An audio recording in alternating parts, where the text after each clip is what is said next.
Budget 2022 का गाटरवारा Congress party द्वारा विरोध किया गया। एक मीटिंग आयोजित की गई जिसमें विधायक सुनीता पटेल ने आरोप लगाए कि यह लोक लुभावन बजट नहीं है। बजट से नेता खुश हो सकते हैं पर आम जनता खुश नहीं हो सकती। बेरोजगार को रोजगार नहीं दिया, पेट्रोल सस्ता नहीं किया, महिलाओं की घरेलू गैस टंकी सस्ती नहीं हुई। सरकार ने कौन सा तीर कमान चला दिया।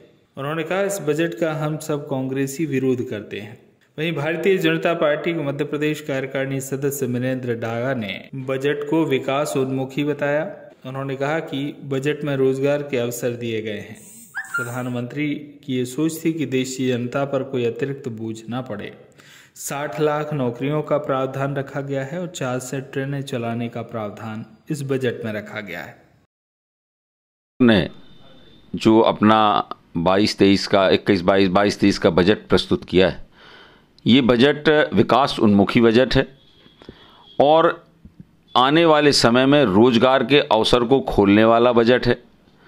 और सबसे बड़ी बात कि इन दो बजटों के अंदर कोई भी करों में बढ़ोतरी ना किया जाना, इस बात विषम परिस्थितियों में देश है, कोरोना काल से देश गुजर रहा है, लेकिन हमारी वित्त मंत्री जी ने और प्रधानमंत्री जी की ये सोच थी कि भारत के लोगों के ऊपर कोई अतिरिक्त बोझ ना पड़े और रोजगार के अवसर भी हम उपलब्ध कराएं। तो इस बजट में ये प्रावधान किया गया है कि 60 लाख नौकरियां सरकार अपने इस बजट में उन्होंने प्रावधान रखा। 400 ट्रेनें चलाने का प्रावधान हमारे इस बजट में रखा गया है। तो चारों तरफ से इस बजट को अगर हम पढ़ें, बारीकी से इसका अध्ययन करें, तो आने वाले ये 25 सालों का ब्लूप्रिंट तैयार किया है केंद्र की सरकार ने। और ये विकास उन्मुखी बजट है और इससे अच्छा बजट मैं नहीं सोचता कि कभी कांग्रेस की सरकार में आया होगा, जो बजट निर्मला सीतारमण जी ने भारतीय जनता पार्टी की सरकार में दिया है। और मैं इस बजट के लिए सरकार को और सीतारमण जी को और देशवासियों को बधाई देना चाहता हूं। केंद्र सरकार के इस बजट से यह पूरा नरसिंहपुर जिला अत्यंत दुखी है। हमारे 4 सांसद होने के बावजूद भी इस नरसिंहपुर जिले के लिए एक भी उपलब्धि पिछले कई सालों से नहीं रही और इस बजट में भी नहीं रही। भारी भरकम एनटीपीसी जैसा संस्थान खड़ा हुआ है जिसके करोड़ों रुपया, अरबों रुपया का डेवलपमेंट के रूप में, जन सुविधाओं के रूप में स्वीकृत राशि कलेक्टर के पास फाइलें पड़ी है।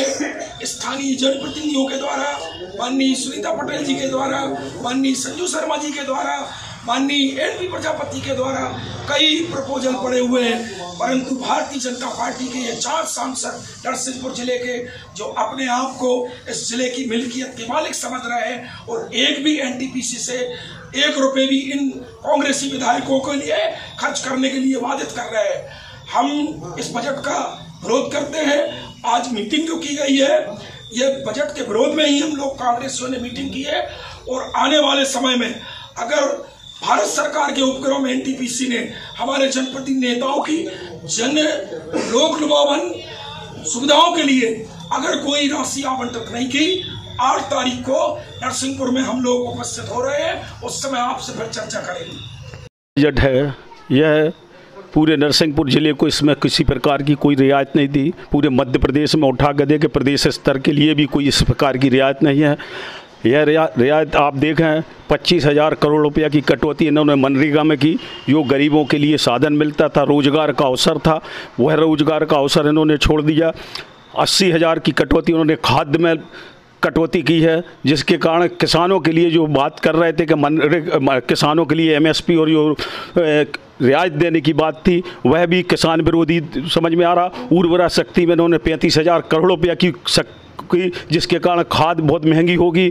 ईंधन में किसी प्रकार की कटौती नहीं दी, जिसके कारण सामने लग रहा है का जो 400 रुपये की गैस मिलती थी कांग्रेस के समय, अब वो 900 और 1000 उसके रेट ही बढ़ेंगे। पेट्रोल और डीजल में भी किसी प्रकार की कटौती नहीं। यह जो बजट है पूरा किसान विरोधी, गरीब विरोधी और महिला विरोधी है।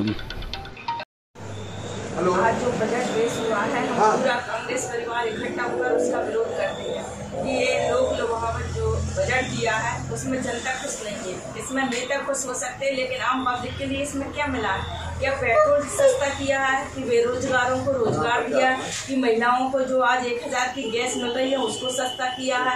ऐसा कौन सा उन्होंने तीर कमान चला दिया है? ऐसा कौन सा बजट पेश करके आज आम पब्लिक को उसकी कोई सुविधा नहीं मिली है? हम इसका विरोध करते हैं। गढ़वारा से संजय गुप्ता की रिपोर्ट।